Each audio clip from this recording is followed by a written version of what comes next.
When I first time came to Karabakh in the fall of 2020, I was already familiar with the background of this conflict. The so-called perestroika, initiated by Mikhail Gorbachev in the mid-80s of 20th century, and the collapse of the USSR resulted in a series of territorial and ethnic conflicts throughout the former Soviet Empire, especially in the South Caucasus. For Nagorno-Karabakh, part of Azerbaijan Union Republic, perestroika ended in a shootout. Ethnic Armenians in Azerbaijan declared their independence and won victory during the armed conflict. Most of the territory came under their control. The Azerbaijani population was forced to leave Nagorno-Karabakh. In autumn of 2020, clashes resumed between armed forces of Azerbaijan and the armed formations of the unrecognized Nagorno-Karabakh Republic, with the support of Armenia. The frozen conflict of the late 20th century suddenly exploded, like a dormant volcano. The clashes were longest and bloodiest in the region since the end of the Karabakh War in 1994. In October 2020 in Karabakh, I saw a lot of what I had seen before in other wars. Refugees leaving their places, civilians hidden from shelling in the basement of houses, abandoned villages and destroyed cities. I decided to continue the same line that I chose as the most important one in my work in Donbass, to talk about the humanitarian consequences of military conflicts for the civilian population. This idea became the main in the work and construction of this photo story.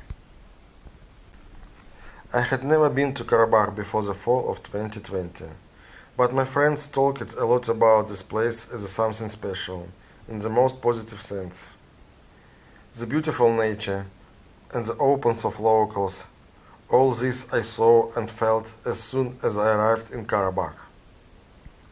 The religious nature of the local residents, ethnic Armenians, attracted attention. Christian faith permeates their entire life.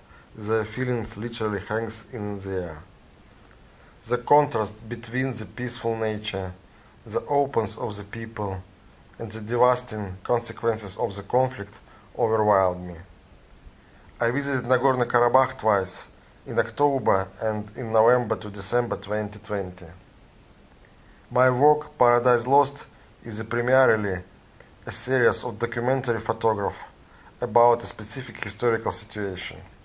And at the same time, I was looking at it through the lens of biblical myth. My series is about the importance and fragility of the balance of peaceful life, about how quickly we can lose the harmony of the world and how hard it is to restore it. This is the most important meaning of my work, which I want to share with people. Sometimes I think our world is a paradise lost. I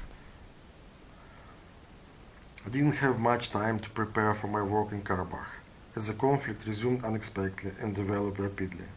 Many decisions had to be made on the spot based on the situation, the possibility of movement and security. The greatest difficulties in the work were in the acute phase of the conflict, when the fighting was conducted. After the armistice, it became much easier to work, much safer. In total, I spent 6 weeks in Karabakh.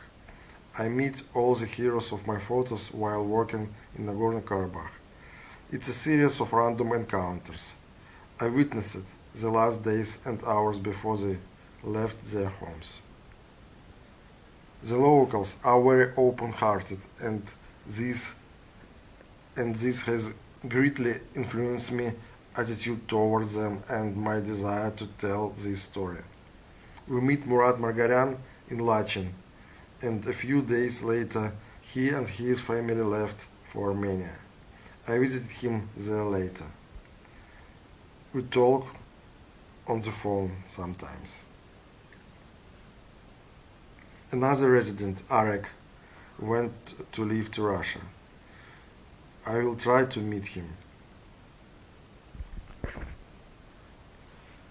I excluded the military context from my series, did not use images of the military weapons and direct displays of military operations.